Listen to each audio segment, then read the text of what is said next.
पाकिस्तानी तारीख में सबसे कम उम्र मेंबर ऑफ पार्लियामेंट मुंतखब होने वाले मौलाना इसारुल कासमी ने अपनी जिंदगी के शब रोज कैसे गुजारे, मजहबी रवादारी के हवाले से हसास तरीन जिला झंग से MNA बनने वाले मौलाना कासमी की आखिर किससे दुश्मनी थी कि पोलिंग स्टेशन के सामने उन्हें गोलियों से भून डाला गया। मौलाना कासमी ने अपने कत्ल से चंद रोज पहले किस बात की तरफ इशारा किया था? मौलाना इसार कासमी के कत्ल की FIR में नामजद मुलजिम शेख मोहम्मद इकबाल को जब मौलाना के भाइयों ने माफ कर दिया तो फिर बदला लेते हुए शेख इकबाल को कत्ल क्यों कर दिया गया? तो दोस्तों, आज की वीडियो में मजहबी जमात सिपाही सहाबा से ताल्लुक रखने वाली सियासी शख्सियत मौलाना इसारुल कासमी की जिंदगी से मुतालिक 25 दिलचस्प फैक्ट्स आप तक शेयर किए जाएंगे। आप देख रहे हैं इलेक्शन बॉक्स। मैं हूं सादिया जफर। मेरे इंस्टा अकाउंट का लिंक आपको डिस्क्रिप्शन में मिल जाएगा। नंबर 1, फैसलाबाद की समुद्री तहसील के एक गांव के रिहायशी राना अब्दुल मजीद को क्या मालूम था कि 3 अक्टूबर 1964 के रोज उनके घर में पैदा होने वाला बच्चा बड़ा होकर इस्लामाबाद के पार्लियामान तक पहुंच जाएगा।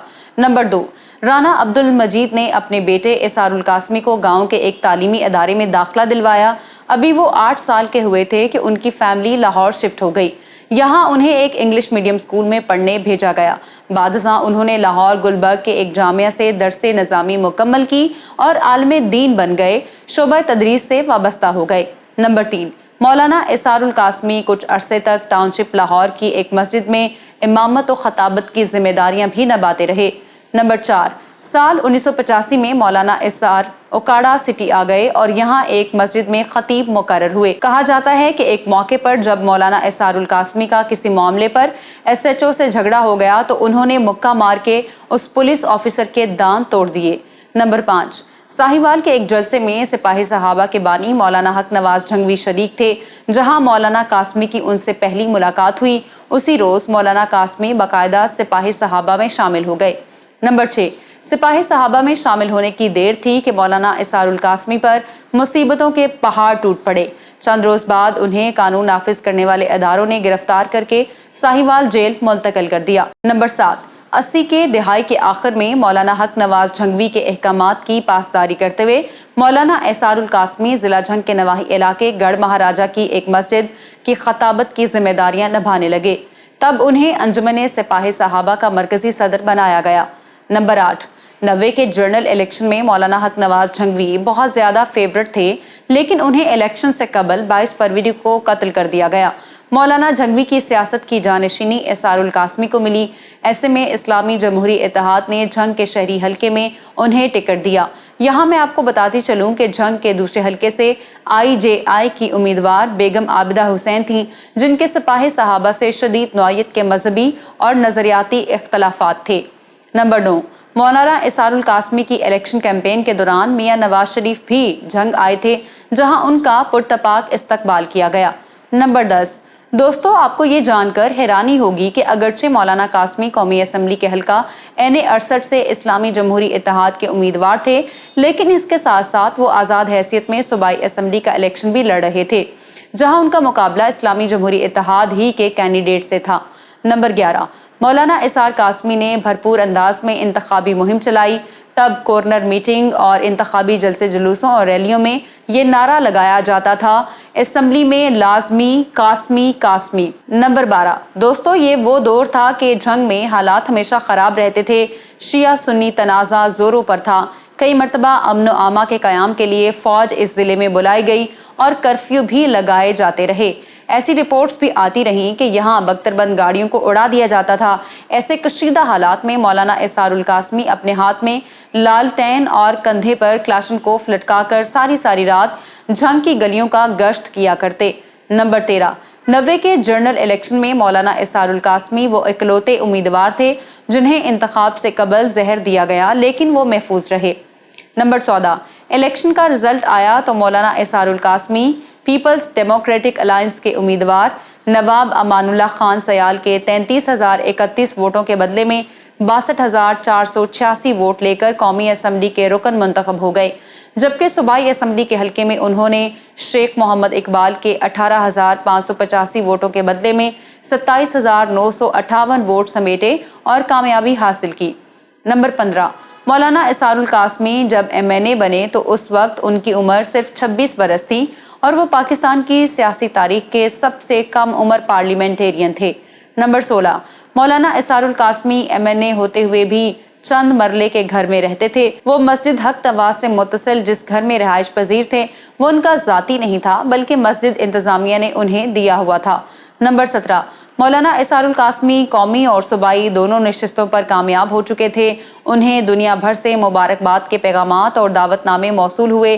یہی وجہ تھی کہ وہ الیکشن کے فوری بعد انٹرنیشنل ٹور پر چلے گئے، جہاں انہوں نے متحدہ عرب امارات، قطر، کویت اور عراق اور سعودی عرب کا دورہ کیا۔ نمبر 18، پاکستان واپسی پر مولانا قاسمی نے 31 دسمبر 1990 کے روز قومی اسمبلی میں پہلی اور اپنی زندگی کی آخری تقریر کی۔ انہوں نے فلور آف دی ہاؤس کہا کہ سپاہی صحابہ واحد جماعت ہے جس نے پاکستان میں ایرانی انقلاب کا راستہ روکا ہے۔ یہ ہمارا ملک ہے، اس ملک کا نظام ہمارے اپنے ہاتھ میں ہے۔ کسی کو اجازت نہیں دیں گے کہ وہ اپنا انقلاب ہمارے ملک میں ٹھونسنے کی کوشش کرے۔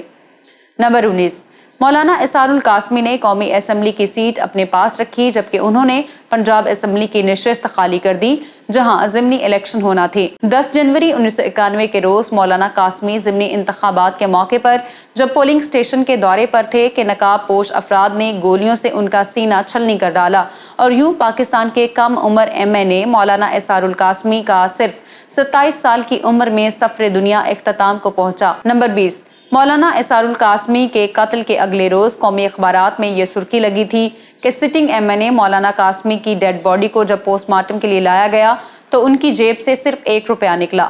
نمبر 21، مولانا قاسمی کے قتل کے فوری بعد ان کے حریف شیخ محمد اقبال کے داماد کو بھی قتل کر دیا گیا تھا۔ ایسے حالات میں جنگ میں مکمل کرفیو لگا دیا گیا اور پورے شہر کا کنٹرول پاک آرمی کے سپرد کر دیا گیا۔ یاد رہے کہ مولانا اسرار القاسمی کے قتل کی FIR میں شیخ اقبال کا نام شامل تھا۔ ایسے میں مولانا قاسمی کے بھائیوں کو وزیر اعلیٰ ہاؤس میں بلوایا گیا جہاں انہوں نے شیخ اقبال کو معاف کر دیا۔ تاہم مولانا اسرار القاسمی کی بیوہ شیخ اقبال کی معافی کے سخت خلاف تھی۔ میں اپنی ایک ویڈیو میں آپ کو بتا چکی ہوں کہ چند سال بعد شیخ محمد اقبال کو بھی جنگ میں بے دردی سے قتل کر دیا گیا تھا اور فوارہ چوک پر ان کی لاش کئی گھنٹوں تک پڑی رہی تھی۔ نمبر 22، کم لوگ جانتے ہیں کہ مولانا قاسمی اپنے قتل سے چند ہفتے قبل ایک جنازے میں شریک ہوئے تھے۔ یہ جنازہ مولانا کے دیرینہ ساتھی کے 11 سالہ بیٹے کا تھا جو معصوم فرقہ واریت کی جنگ میں ذبح کر دیا گیا۔ مولانا اسرار القاسمی نے جنازہ پڑھانے کے بعد اپنی تقریر میں کہا تھا، اے جنگ کے لوگوں، میں تمہارے جنازے اٹھا اٹھا کر تھک گیا ہوں۔ اب میری زندگی میں تمہیں کسی سنی نوجوان کا جنازہ نہیں اٹھانا پڑے گا۔ شاید یہ میری زندگی کا آخری جنازہ ہو کیونکہ میں غریب کارکن کے قتل سے پہلے خود شہید ہو جانا بہتر سمجھتا ہوں۔ نمبر 23، مولانا اسرار القاسمی کا نماز جنازہ پیر ذوالفقار احمد نقشبندی نے پڑھایا جس میں کثیر تعداد میں لوگوں نے شرکت کی اور پھر انہیں جھنگ کے جامعہ محمودیہ میں مولانا حق نواز جھنگوی کے پہلو میں سپرد خاک کر دیا گیا۔ نمبر 24، مولانا اسرار القاسمی نے 1988 میں اوکاڑا کی ایک راجپوت فیملی میں شادی کی۔